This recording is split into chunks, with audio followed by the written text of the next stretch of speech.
छतरपुर गांव के एक व्यापारी लल्लन ने अपने यहाँ बकरी, कुत्ता और गधा रखा है। इन सब के बीच गधा एक आलसी है। उसे काम करने की बजाय फालतू की बातें करना, बढ़ाई मारना और फालतू में घूमना पसंद है। वो इतना आलसी है कि सामने पड़े चारे तक भी जाना नहीं चाहता।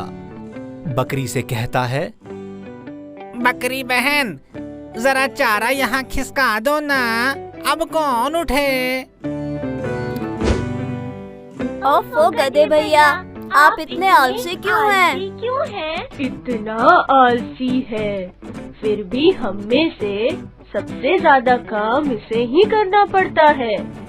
हाँ, हमारे मालिक इसकी पीठ पर नमक की बोरी लाद कर ले जाते हैं। गांव के नदी का पुल पार करके शहर पहुंचते हैं, नमक बेचते हैं और शाम को वापस आते हैं। अबे गधे कहीं के, अभी तक चर ही रहा है। कितना चरेगा? अब तेरे चरने के नहीं, चलने का टाइम है। चल। रात भर बारिश हुई है, इससे पहले कि फिर बारिश हो हमें शहर पहुंच जाना है। मालिक हमेशा की तरह गधे की पीठ पर नमक की 3-4 बोरी लादकर शहर की ओर चल देता है। वो नदी के पुल पर पहुंचते हैं। पूरी रात बारिश होने की वजह से गीले पुल को जैसे ही वो पार करना चाहते हैं, अचानक गधे का पांव फिसलता है और वो नदी में गिरता है। पानी में तड़पने लगता है, ढेंचू करने लगता है। घबरा मत मेरे गधे, मैं आ रहा हूँ। अरे यार, चल घर वापस चलते हैं। गधे को इतनी जल्दी वापस आ गया देख बाकी जानवर पूछते हैं, अरे गधे भाई, आज तुम इतनी जल्दी वापस कैसे आ गए? अरे यार, रात भर बारिश हुई थी ना, मैंने मालिक से कह दिया था आज काम का मूड नहीं है, वापस चलो वरना दुलत्ती मारकर दांत तोड़ दूंगा। मालिक डर गया और वापस आ गया। अरे वाह, तब तो तुम जब चाहो मालिक को धमकी देकर वापस आ सकते हो। काश ऐसा होता तो मैं रोज ही धमकी देकर वापस आ जाता। आज आप जल्दी क्यों आ गए? क्या करूं, गधा नदी में गिर गया, सारा नमक पानी में पिघल गया तो शहर जाके क्या बेचता, वापस आना पड़ा। अगर ये बात है तब तो मैं रोज ही वापस आ सकता हूँ। और दूसरे दिन मालिक फिर उसकी पीठ पर नमक की बोरी लादकर शहर जाने के लिए जैसे ही नदी पार करने के लिए पुल पर चढ़ता है, गधा सोचता है, यही मौका है, नदी में गिरने के बहाने कूद जाता हूँ। नमक पिघल जाएगा तो मालिक मुझे वापस घर ले जाएगा।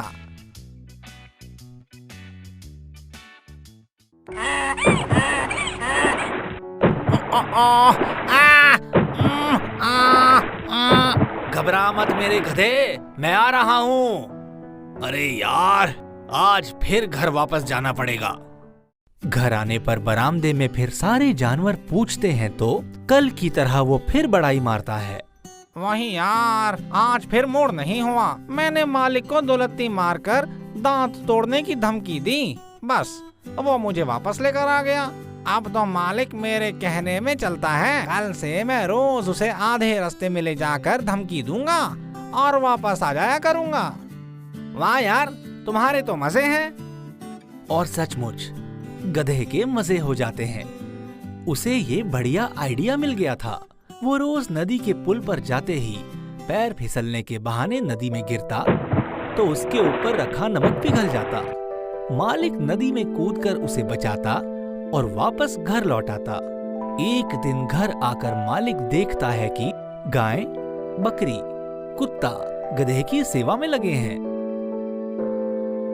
ये लो गधे भैया, रस भरा चारा खाओ। खाने के बाद पानी पीना गधे भैया। रख दो। क्या बात है, आजकल बड़ी सेवा कर रहे हो मेरी। चलो, यही तो मैं चाहता था। सेवा तो करनी ही पड़ेगी गधे भाई। अरे जब आपकी दुलत्ती की धमकी से मालिक जैसे इंसान डर गया तो हम क्या चीज हैं? क्यों बकरी, जी गाय बहन। ओह, इसका मतलब ये आलसी गधा जानबूझकर नदी में गिरता है। इसकी चालाकी समझ गया मैं।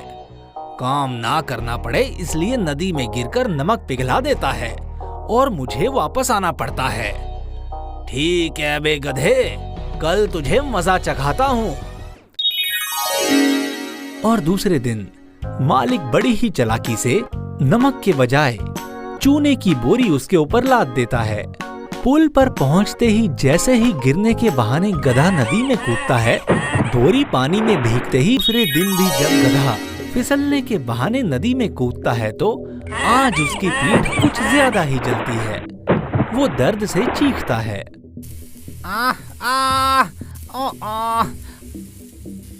आलसी गधे, मैं समझ गया हूँ तेरी चाल। आज तेरी पीठ पर सिर्फ चूना ही रखा था।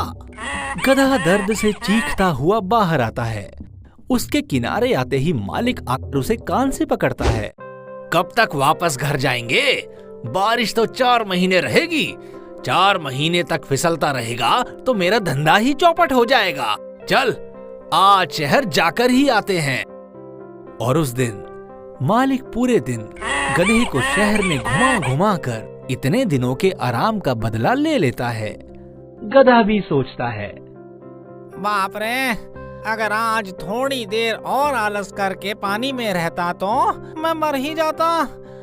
आज एक बात मेरी समझ में आ गई है, इंसान हो या जानवर, उसे आलसी नहीं होना चाहिए, वरना आलस की वजह से वो पानी में ही नहीं शमशान में भी जल सकता है।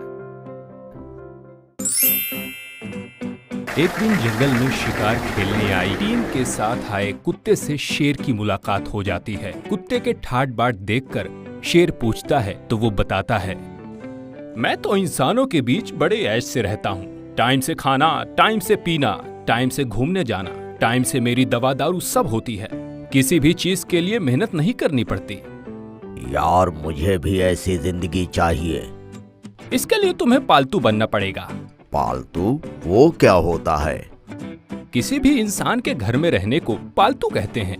पर कोई इंसान मुझे क्यों पालेगा? वो तो वैसे ही मुझे देखकर डर कर भाग जाते हैं। उन्हें देखते ही अपनी पूंछ को नहीं नहीं में हिलाने का, इससे वो समझ जाते हैं कि हम उन्हें हानि नहीं पहुंचाएंगे, तो वो प्यार से हमारे सर पर हाथ फेरते हैं और हमें पाल लेते हैं। बट उनके साथ रहकर हमें बहुत कुछ सहना भी पड़ता है। पर मुझे तो पूंछ हिलाना नहीं आता। आ जाएगा, ये देखो ऐसे हिलाते हैं, ट्राई करो। दूसरे दिन शेर एक शिकारी को देखकर पूंछ हिलाता हुआ उसके पास पहुंचता है तो शिकारी उसके सर और गले पर हाथ फिराता हुआ उसे पालतू बनाकर अपने घर ले आता है। घर का दरवाजा खुलता है और शेर को अंदर आते देख वाइफ और बच्ची एकदम से डर जाते हैं। हाँ? बेटी भागो, भागो, शेर आया। मम्मी, बचाओ, बचाओ। अरे घबराओ मत, ये हमारा पालतू शेर है।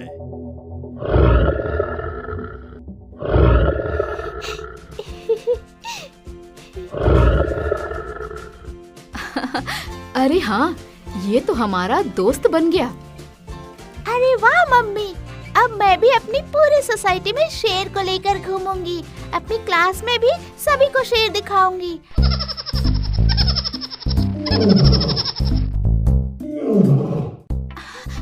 अरे नहीं नहीं, इसे मत मारो, वरना। क्यों? मैं आपको एक मोरल स्टोरी सुनाती हूँ। एक बार ना कई चूहे शेर के ऊपर उछल कूद कर रहे थे। ये देखकर शेर ने एक छोटे चूहे को पकड़ लिया और उसे मारना चाहा, पर चूहे ने कहा, मुझे छोड़ दो, कभी मैं भी तुम्हारे काम आऊंगा। शेर ने सोचा, ये मेरे क्या काम आएगा, फिर भी उसे छोड़ दिया। फिर क्या हुआ बेटी? एक दिन एक शिकारी ने शेर को अपने जाल में फंसा लिया। शेर ने काफी कोशिश की पर जाल से निकल नहीं पाया। तब उसी चूहे ने आकर अपने दांतों से जाल को काटा और शेर को बचा लिया। इसीलिए कभी चूहे को मारना मत, नहीं तो आपको कौन बचाएगा। बच्चे की बात शेर पर इतना असर करती है कि उसके बाद रात को बेचारा सो भी नहीं पाता है। पूरी रात चूहे उस पर कूदते हैं पर वो कुछ नहीं करता है। ओहो, मेरी नींद खराब कर रहे हैं, पर क्या करूं? इन्हें मारूंगा तो मेरा जाल कौन काटेगा?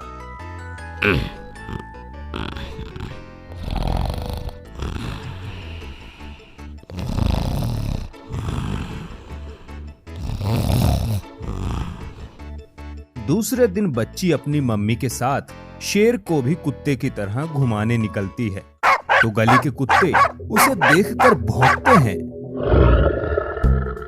बट उनके साथ रहकर हमें बहुत कुछ सहना भी पड़ता है।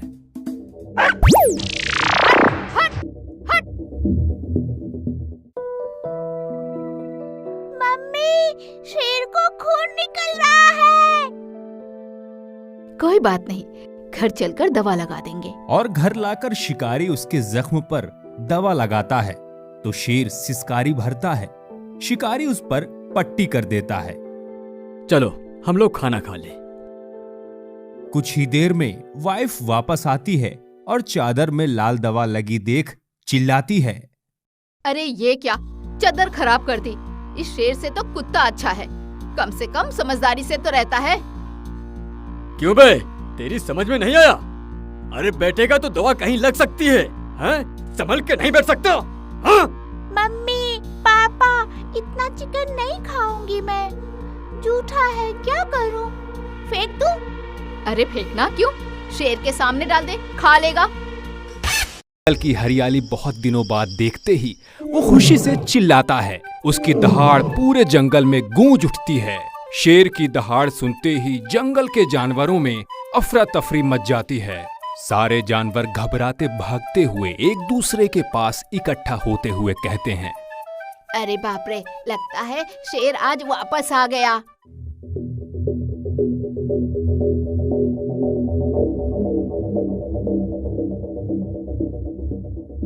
इससे पहले कि ये मुझ पर भौंके, मुझे काटे, मैं हाथ जोड़कर माफी मांग लेता हूँ। हमारा नमस्कार स्वीकार करो महाराज, और हमसे कोई गलती हुई हो तो माफ करो। कैसी गलती? आप इतने दिन शहर में रहे और हम आपके स्वागत के लिए कुछ कर नहीं पाए। हमें आपकी गुफा साफ करके वहाँ खाने के लिए 2-3 अलग अलग टाइप के जानवर का शिकार करके रखना चाहिए था। अरे मैं तो डर रहा था कि ये मुझे काटेंगे, पर ये तो मुझसे माफी मांगकर मेरी सेवा करना चाहते हैं। शेरराज की जय हो। हमारे लायक भी कोई सेवा हो तो बताइए महाराज। वाह, अब मैं सही जगह पर आया हूँ। वहाँ इंसान सच ही कहते थे, छोटी से छोटी चीज की भी अपनी सही जगह पर कीमत होती है। मेरी भी इज्जत इंसानों के बीच नहीं, जंगल में जानवरों के बीच ही है। आज से मैं अपना जंगल छोड़कर कहीं नहीं जाऊंगा।